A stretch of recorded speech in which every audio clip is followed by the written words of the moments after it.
লীনা ইতিমধ্যে তার বাবা হরিনারায়ণ বাবুকে আমাদের কথা বলে রেখেছে। আমরা দোতলায় দক্ষিণ দিকের বারান্দার পাশে একটা বৈঠকখানায় গিয়ে হাজির হলাম। বেশ সুন্দর সাজানো ঘর, তাতে কিছু দামি পুরনো জিনিসও রয়েছে বলে মনে হলো। যেসব জিনিস মানুষ কিউরিওর দোকান থেকে কেনে। ঘরের একপাশে একটা বড় তাকে হাইফাই যন্ত্র, রেকর্ড আর ক্যাসেট চালানোর জন্য, আর তাকের উপরে দুদিকে দুটো স্টিরিও স্পিকার। হরিনারায়ণ বাবুকে দেখেই লীনার বাবা বলে বোঝা যায়। বেশ সুপুরুষ চেহারা, রঙে বাড়ির আর সকলের মতোই ফর্সা, খালি শরীরের মাংসটা একটু বেশি। ভদ্রলোক ফেলুদা আর লালমোহন বাবুকে বললেন, আপনাদের দুজনের নামই শোনা বলে মনে হচ্ছে। এখন বলুন কিভাবে আপনাদের সাহায্য করতে পারি। ফেলুদা প্রথমেই কাজের কথায় গেল না, বলল, আপনার তো দেখছি বিরাট গান বাজনার কালেকশন। হ্যাঁ, তা 20 বছর হলো শুনছি ওয়েস্টার্ন মিউজিক। ওটাতেই কান বসে গেছে, দিশি আর ভালো লাগে না।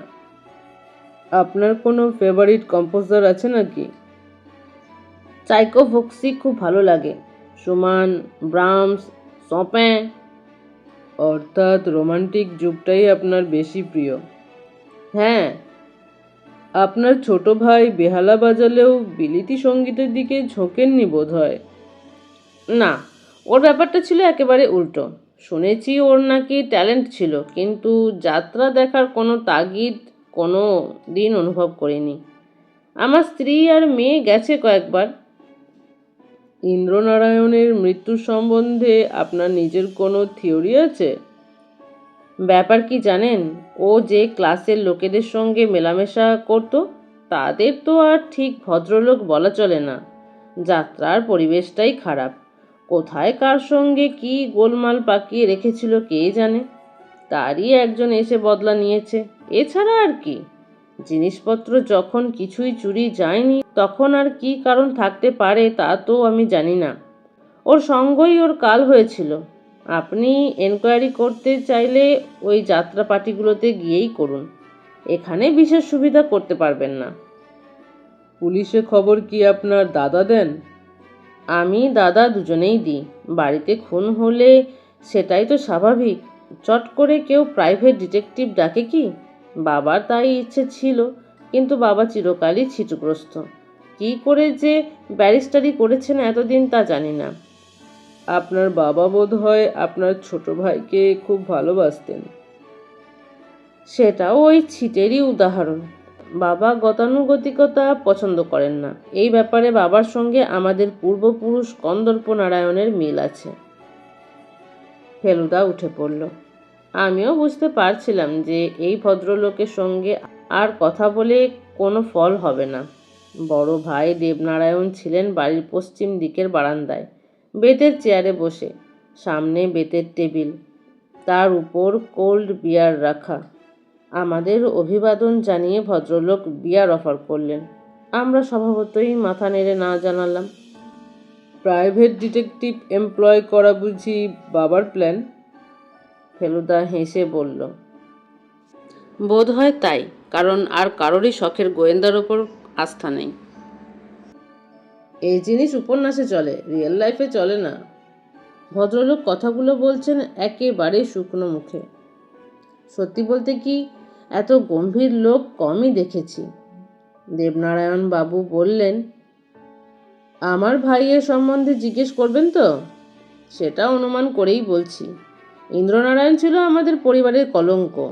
আমাকে ক্লাবে অনেক সময়ই লোকে তার কথা জিজ্ঞেস করেছে। তার যাত্রা কেমন চলছে, গান পপুলার হচ্ছে কিনা, সে বেহালা কেমন বাজায় ইত্যাদি। আমি মাথা হেঁট না করে কোনো কথার জবাব দিতে পারিনি। আমাদের আপন ভাইয়ের এই দশা হবে এ আমি স্বপ্নেও ভাবতে পারিনি। তার মৃত্যুর জন্যেও সে নিজেই দায়ী। তার উপর আমার কোনো সহানুভূতি নেই।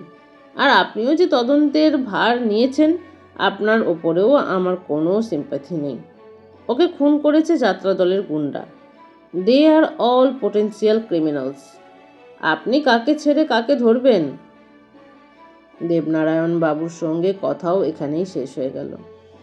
নিচে আসার সময় ফেলুদা প্রদ্যুম্ন বাবুকে বলল, একটা জিনিস দেখার বড় কৌতূহল হচ্ছে আমার। কন্দর্প নারায়ণের বিলেতের ডায়েরি কটা খণ্ড আছে সব শুদ্ধ? দুটো। উনি বিলেতে ছিলেন 1 বছরের কিছু বেশি।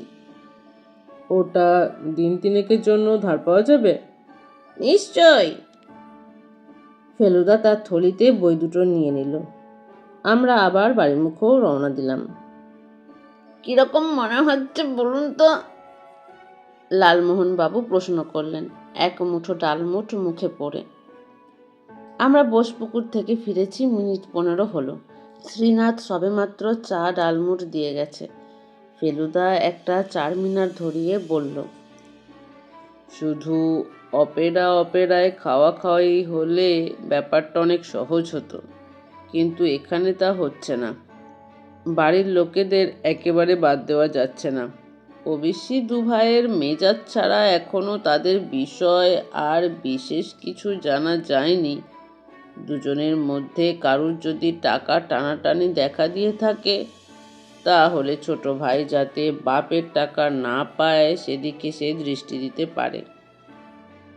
কীর্তিনারায়ণ যদি তার ছোট ছেলেকে বেশি টাকা দিয়ে থাকেন, তাহলে তো তাকে সে উইল চেঞ্জ করতে হবে। তার ফলে অবশিষ্ট 2 ভাইয়ের ভাগে নিশ্চয়ই বেশি করে পড়বে। আমার কিন্তু মশাই দেবনারায়ণকে ভালো লাগলো না। ওরকম কাঠখোট্টা লোক সচরাচর দেখা যায় না। বাড়িতে দেখে এদের পুরোপুরি বিচার করা যাবে না। আমার জানার ইচ্ছে, সন্ধ্যাবেলা ওরা ক্লাবে গিয়ে কি করেন। সেটা জানছেন কি করে? 2 ক্লাবেই আমার চেনার লোক মেম্বার আছে, বলল ফেলুদা। দুজনেই আমার সহপাঠী ছিল। বেঙ্গল ক্লাবে অনিমেষ সোম আর স্যাটারডে ক্লাবে ভাস্কর দেব। দুজনেই বড় চাকুরে। তাদের জিজ্ঞেস করলেই বলে দেবে। এই ক্লাবগুলির খালি নামই শুনেছি, ভেতরে যে কি বস্তু জানিও না। আপনার ফুর্তি হবার মতো তেমন কিছুই নেই। আপনি মদ্যপান করেন না, তাস খেলেন না, বিলিয়ার্ড খেলেন না। আপনি ক্লাবে গিয়ে কি করবেন? তা বটে। ফেলুদা আর সময় নষ্ট করল না। প্রথমে বেঙ্গল ক্লাবের মেম্বার অনিমেষ সোমকে ফোন করল। অবশ্যই 7 বার ডায়াল করার পর নম্বর পাওয়া গেল। একতরফা কথা শুনে পুরো ব্যাপারটা আঁচ করতে পারলাম না, তাই ফেলুদা খুলে বলে দিল, দেবনারায়ণ ক্লাবে যান নিয়মিত এবং অধিকাংশ সময় মদ খেয়ে চুর হয়ে থাকেন। খেলাধুলার মধ্যে নেই, লোকজনের সঙ্গে আড্ডা প্রায় মারেন না বললেই চলে। লন্ডনের খবরের কাগজ নিয়মিত পড়েন। আর একটা ব্যাপার, ভদ্রলোকের আপিসে গন্ডগোল যাচ্ছে, স্ট্রাইক হবার সম্ভাবনা আছে। এরপর ফেলুদা ভাস্কর দেবকে ফোন করে একেবারে পেয়ে গেল। এখানে শুধু ফেলুদার দিকটা শুনেই মোটামুটি পুরো ব্যাপারটা আঁচ করে নিলাম। কে? ভাস্কর কথা বলছিস? আমি ফেলু, প্রদোষ মিত্তির। তুই তো স্যাটারডে ক্লাবের মেম্বার, তাই না? তোদের একজন মেম্বার সম্বন্ধে একটু ইনফরমেশন দরকার ছিল। হরিনারায়ণ আচার্য। হ্যাঁ হ্যাঁ, যার ভাই খুন হয়েছে। এই লোকটা মানুষ কেমন? তোর সঙ্গে আলাপ আছে নিশ্চয়ই? ও বাবা, জুয়ারি? হেভি স্টেকসে পোকার খেলে? তার মানে গ্রেট গ্র্যান্ডফাদারের বাতিকটা পেয়েছে আর কি। তুইও খেলেছিস ওর সঙ্গে? দেনা বেড়ে যাচ্ছে তাও খেলা থামায়নি? তার মানে তো খুবই নেশা বলতে হবে। এনিওয়ে, অনেক ধন্যবাদ ভাই। আমার উপর আবার তদন্তের ভার পড়েছে, তাই এদিক সেদিক থেকে তথ্য সংগ্রহ করছি। ঠিক আছে, আসি। ফেলুদা ফোন রেখে বলল, বোঝো, লোকটা খুন করবে কি, বরং তহবিল তছরূপ করলে বুঝতে পারতাম। দেদার দেনা হয়ে গেছে তাসের জুয়াতে, অথচ দেখে বোঝবার কোনো উপায় নেই। লালমোহন বাবু হঠাৎ ভীষণ এক্সাইটেড হয়ে পড়লেন। ও মশাই, এই যে সাংঘাতিক ব্যাপার, বাপ না মরলে তো আর উইল থেকে কোনো টাকা আসছে না। টাকার যদি দরকারই হয় ছেলের, তাহলে তো এবার কীর্তিনারায়ণের খুন হওয়া উচিত। আপনার গোয়েন্দাগিরিতে মাথা খুলে যাচ্ছে লালমোহনবাবু, আপনি খুব ভুল বলেননি। তাহলে তো এ ব্যাপারে সতর্কতা অবলম্বন করতে হয়। শুনুন, ফেলুদা চায়ের কাপটা নামিয়ে চেয়ারে একটু এগিয়ে বসে বলল, আপনাকে আগেও বলেছি, খুন জিনিসটা অত সহজ নয়। ও বাড়িতে পুলিশ মোতায়েন আছে। একটা খুন ইতিমধ্যে হয়ে গেছে। ছোট ভাই যে বাবার প্রিয় ছিল এ কথাও অজানা নেই। সেখানে ছোট ভাই খুন হবার পর যদি বাবাও খুন হন, তাতে দুই ভাইয়ের উপর যে পরিমাণ সন্দেহ বর্তাবে, তাতে তারা কোনো মতেই পার পাবে না। এক তো পুলিশ, তার উপর ফেলু মিত্তির। তাদের নিজেদের কি প্রাণের ভয় নেই? উইলের জন্য যদি ইন্দ্রনারায়ণকে খুনও করা হয়ে থাকে, বাপকে মারার কোনো তাড়া নেই। কারণ ভদ্রলোকের ৭৯ বছর বয়স, ডায়াবেটিসের রুগী, একটা স্ট্রোক ইতিমধ্যে হয়ে গেছে। ওর আর কদিন। তবে হ্যাঁ, হরিনারায়ণের সম্বন্ধে তথ্যটা জরুরি তথ্য। বাড়িতে মানুষটাকে চেনা যায়নি। আমি জানতাম যারা গান বাজনার ভক্ত তারা সাধারণত কোমল প্রবৃত্তির লোক হয়। এ দেখছি একেবারে অদ্ভুত কম্বিনেশন। ওই পুরো ফ্যামিলিটাই তো তাই মশাই। কথাটা বলে সামনে পড়ে থাকা শনিবারের স্টেটসমেন্টটা হাতে তুলে নিলেন লালমোহনবাবু। ফেলুদাও চোখ ঘুরিয়েছিল কাগজটার দিকে। হঠাৎ কি জানি দেখে সে কাগজটা লালমোহনবাবুর হাত থেকে ছিনিয়ে নিল। তারপর মিনিট খানেক ধরে পিছনের পাতায় চোখ বোলালো। তারপর কাগজটা হাত থেকে নামিয়ে রেখে বলল, আই সি। মিনিট খানেক পর আবার বলল, বুঝলাম। তারপর আরও আধ মিনিট পরে বলল, এই ব্যাপার। লালমোহনবাবু আর থাকতে না পেরে বললেন, কি বুঝলেন মশাই? তাতে ফেলুদা বলল, বুঝলাম গোয়েন্দা হলেও আমার জ্ঞান কত সীমিত।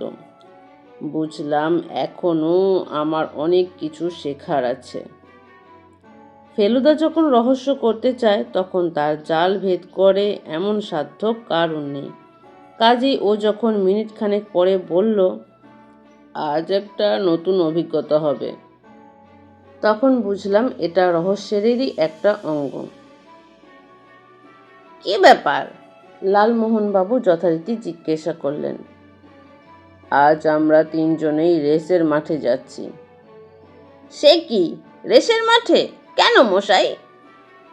এটা আমার অনেক দিনের একটা শখ। আজ বিকেলটা আমরা ফ্রি আছি। কলকাতায় এমন একটা আশ্চর্য ঘটনা ঘটে চলেছে প্রতি শনিবার, সেই কত কাল থেকে। কিন্তু আমরা তার ধারে পাশেও যাব না, এটা মোটেই ঠিক নয়। অন্তত একবারের জন্য সব রকম অভিজ্ঞতা হয়ে থাকা ভালো। এই কথাটা আমারও অনেক দিন মনে হয়েছে মশাই, চাপা উত্তেজনার সঙ্গে বললেন লালমোহনবাবু। আসলে ব্যাপারটা কি জানেন, চেনা কেউ যদি দেখে ফেলে জুয়ারি ভাবে, এখানেই আমাদের সংকোচ। এবার সেটার কোনো সম্ভাবনা নেই। কেন? কারণ আমরা তিনজনেই যাব ছদ্মবেশে। লালমোহনবাবু লাফিয়ে উঠলেন। ও, দুর্দান্ত ব্যাপার মশাই। আমাকে একটা ফ্রেঞ্চ কাট দাড়ি দিতে পারবেন? আমি মনে মনে তাই ভাবছিলাম। গ্রেট! মেকআপে ফেলুদার জুড়ি নেই, সেটা আগেও বলেছি, কিন্তু এতদিন শুধু ওর নিজের মেকআপই দেখেছি। এবার ও আমাকে আর লালমোহনবাবুকে যেভাবে মেকআপ করলো, তাতে আয়নায় নিজের চেহারা দেখে নিজেরাই হকচকিয়ে গেলাম। লালমোহনবাবুকে ফ্রেঞ্চ কাট দাড়ি আর ঢেউ খেলানো চুল, আর আমার গোঁফ দাড়ি আর পার্ক স্ট্রিট মার্কা ঝাঁকড়া চুলের কোনো তুলনা নেই। ফেলুদা নিজে একটা চারা দেওয়া মিলিটারি গোঁফ লাগিয়েছে আর একটা পরচুলা পড়েছে, যাতে মনে হয় চুলটা ছোট করে ছাঁটা। এই সামান্য ব্যাপারেই ওর চেহারায় আকাশ পাতাল তফাৎ হয়ে গেছে। রেসের মাঠে যে কোনো দিনও যাব সেটা ভাবতে পারিনি। রাস্তার ভিখিরি থেকে রাজা মহারাজা অবধি সবাই যদি কোথাও একই উদ্দেশ্য নিয়ে একই জায়গায় জমায়েত হয় তো সেটা হলো রেসের মাঠ। এমন দৃশ্য কলকাতা শহরে আর কোথাও দেখা যায় না, কোথাও দেখার সম্ভাবনাও নেই। একমাত্র রেসের মাঠেই মুড়ি মিছরি এক দর। ঘোড় দৌড় এখনো শুরু হয়নি। আমরা এদিক সেদিক ঘুরে বেড়াচ্ছি। এক জায়গায় একটা বেড়ার ঘেরা মাঠের মধ্যে যেসব ঘোড়া রেসে দৌড়বে তাদের ঘুরিয়ে দেখানো হচ্ছে। ফেলুদা বলল, জায়গাটাকে বলে প্যাডক। আর একটা জায়গা যেখানে একটা একতলা বাড়ির গায়ে সার সার জানলা, সেখানে বেটিং প্লেস করা হচ্ছে। সকলের মতো আমরাও একটা করে রেসের বই কিনে নিয়েছি। অভিনয় ভালো হবে বলে লালমোহনবাবু সেটা ভয়ঙ্কর মনোযোগের সঙ্গে পাতা উল্টে দেখছেন। আমরা ছিলাম সব শুদ্ধ আধ ঘন্টা। প্রথম রেসটা দেখলাম। লোকেদের মরিয়া হয়ে ঘোড়ার নাম ধরে চিৎকার করা শুনলাম। তারপর ফেলুদা হঠাৎ একসময় বলল, যে প্রয়োজনে আসা সেটা যখন মিটে গেছে তখন আর বৃথা মেকআপের বোঝা বয়ে কি লাভ। কি প্রয়োজনের কথা বলছে জানি না, জিজ্ঞেস করলেও উত্তর পাবো এমন ভরসা নেই। তাই আমরা তিনজন বাইরে বেরিয়ে এসে লালমোহনবাবুর গাড়ি খুঁজে বার করে তাতে চেপে বসলাম। রবিবার সকালে দারোগা মণিলাল পোদ্দারের ফোন এলো। বললেন, কিছু এগোলেন? ফেলুদা বলল, আগে মানুষগুলোকে চেনার চেষ্টা করছি, নইলে এগুতে পারবো না। বেশ জটিল কেস বলে মনে হচ্ছে। মণিলাল বাবুর কথা থেকে জানা গেল যে আরেকবার আচার্য বাড়িতে ডাকাত পড়লে উনি আশ্চর্য হবেন না। প্রথমবার তো খুনই করেছে, কোনো জিনিস তো নেয়নি। ওর ধারণা যাত্রার যে দলটা খুন করিয়েছে তারা ইন্দ্রনারায়ণ বাবুর অন্য নাটক আর গানগুলোও হাতাবার চেষ্টা করবে। বোসপুকুরের কাছেই একটা গলি আছে, রাম পরামানিক লেন, সেটা নাকি নটোরিয়াস গুন্ডাদের আড্ডা। তাছাড়া এটাও মণিলালবাবু সন্দেহ করছেন যে আচার্য বাড়ির বেয়ারা সন্তোষের সঙ্গে হয়তো এই গুন্ডাদের যোগ সাজস আছে। ফেলুদা প্রশ্ন করল, আপনারা কি বাড়ির পিছনের যদু নস্করের গলিতে পুলিশ পাহারা রাখছেন? তা রাখা হচ্ছে বই কি, বললেন পোদ্দার মশাই। তেমন দরকার হলে একবার অন্তত এক রাতের জন্য তুলে নেওয়া যেতে পারে কি? আপনি কি গুন্ডাদের প্রলোভন দেখাতে চান? ঠিক তাই। তা বেশ, আপনার প্রয়োজন হলে বলবেন, আমরা পাহারা সরিয়ে নেব। পোদ্দার মশাইয়ের ফোনটা এসেছিল 7:30টার সময়। তার 15 মিনিট পরেই ফোন করলেন প্রদ্যুম্নবাবু। বললেন আধ ঘন্টা থেকে নাকি চেষ্টা করছেন। ব্যাপার গুরুতর। গতকাল রাত্রে 12টার সময় নাকি চোর এসেছিল আচার্য বাড়িতে। ইন্দ্রনারায়ণ বাবুর ঘরে ঢুকেছিল নিশ্চয়ই কোনো চাকরের সাহায্যে, কারণ পিছনের গলিতে পুলিশ পাহারা আছে। একটা শব্দ পেয়ে প্রদ্যুম্নবাবু নাকি তার কাজের ঘর থেকে বেরিয়ে আসেন বারান্দায়। তাতে চোরটা পালায়। প্রদ্যুম্নবাবু দৌড়ে গিয়ে লোকটাকে ধরার চেষ্টা করেছিলেন, কিন্তু সে ধাক্কা দিয়ে প্রদ্যুম্নবাবুকে মাটিতে ফেলে দেয়। ফলে ভদ্রলোকের হাঁটুতে চোট লেগেছে। উনি নাকি খুঁড়িয়ে হাঁটছেন। ফোন রাখার পর ফেলুদা বলল, এখন সত্যিই মনে হচ্ছে ওর কাগজপত্র সরাবার উদ্দেশ্যেই ইন্দ্রনারায়ণ বাবুকে খুন করা হয়েছিল। যে লেখকের নাটক আর গানের এত চাহিদা, সে 5-5খানা নাটক আর 15-20খানা গান লিখে রেখে যাবে, আর তার উপরে চোখ পড়বে না অন্য যাত্রা দলের? অবশ্যই নিয়ম মতো এইসব গান আর নাটক ভারত অপেরারই প্রাপ্য। তারা যাতে না পায় সেই জন্যই এগুলো হাতাবার এত উদ্যোগ। আমি বললাম, অন্য যাত্রার দল যদি ইন্দ্রনারায়ণের এইসব গান আর নাটকের কথা জেনে থাকে তাহলে সে কথা নিশ্চয়ই ইন্দ্রনারায়ণ নিজেই বলেছেন। তার মানে তিনি ভারত অপেরার প্রতি যতটা লয়াল ছিলেন ভাবছিলাম, আসলে হয়তো ততটা ছিলেন না। সত্যিই হয়তো তিনি অন্য দলে যাবার কথা ভাবছিলেন। তাহলে খুনটা করলো কে এবং কেন? হয়তো বীণাপাণি অপেরাকে ইন্দ্রনারায়ণ কথা দিয়েছিলেন, তাই আরেকটা দল সে পথ বন্ধ করেছে। ফেলুদা গম্ভীরভাবে মাথা নেড়ে আমার কথায় সায় দিল। সত্যি এখনো পর্যন্ত রহস্যের কোনো কিনারা হলো না। ফেলুদা তার বিখ্যাত সবুজ খাতা খুলে কি যেন লিখতে শুরু করলো। আজ সকাল থেকেই তাকে ভীষণ সিরিয়াস দেখছি। কি যেন একটা নতুন চিন্তা তার মাথায় এসেছে, সেটা বুঝতে পারছি না। 9টার সময় যথারীতি লালমোহনবাবু এসে হাজির হলেন। ফেলুদা বলল, আপনার মিউজিক এনসাইক্লোপিডিয়াটা আরও 2-4 দিন রাখছি। 2-4 দিন কেন, 2-4 মাস রাখলেও কোনো আপত্তি নেই। অনেক কিছু নতুন জ্ঞান অর্জন করছি বইটা থেকে। Melody, harmony, polyphony, counter point, অনেক কিছু জানা গেল। মিউজিকের ইতিহাসেও দেখছি রহস্য রয়েছে। পৃথিবীর অন্যতম শ্রেষ্ঠ কম্পোজার মৎসার্টকে নাকি আরেক কম্পোজার সালিয়েরি বিষ খাইয়ে হত্যা করেন, অথচ এই ক্রাইমের কোনো কিনারা হয়নি। সে তো বুঝলাম, কিন্তু আজ আমাদের প্ল্যানটা কি? আচার্য বাড়িতে নাকি কাল আবার ডাকাত পড়েছিল, কিন্তু প্রদ্যুম্নবাবুর তৎপরতার জন্য সে কিছু করতে পারেনি। আমার বিশ্বাস রাত্রিরেও বাড়িটাকে একটু চোখে চোখে রাখা ভালো। রাত্রিরে? হ্যাঁ, এই ধরুন 11:30 থেকে শুরু করে 1টা-1:30 পর্যন্ত। সেটা কি করে সম্ভব হচ্ছে? বাড়ির উত্তর গা ঘেঁষে গলি গেছে, উত্তর দিকেই পিছনের দরজা। ধরুন যদি সেই গলির ফুটপাতে বসে থাকা যায় বাড়ির দিকে চোখ রেখে। ফুটপাতে বসে থাকা? 3জন ভদ্রলোক ফুটপাতে বসে থাকবেন আর রাস্তার লোক সন্দেহ করবে না?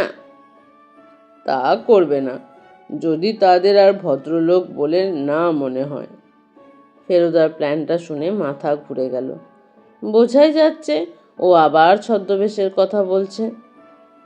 কিন্তু কি ছদ্মবেশ, উত্তরটা ফেলুদাই দিল। আপনি কি তাস একেবারেই খেলেননি? লালমোহনবাবুকে জিজ্ঞেস করলো ফেলুদা। স্ক্রু খেলতুম এককালে, আর গোলাম চোর। যাই হোক, তাস চেনেন তো? গোলাম দেখলে সাহেব বলে ভুল হবে না তো? আর চিরিতন দেখলে ইস্কাপন? পাগল! তাহলে 3জন প্লাস হরিপদ বাবু মিলে 29 খেলব। উৎকলবাসী 4জন চাকর হয়ে যাব আমরা। মেকআপের ভার অবশ্যই আমার ওপর, নেহাতি কথা বলার দরকার হলে বলা হবে। আর তখন অকারান্ত শব্দ হসন্ত দিয়ে শেষ করা চলবে না।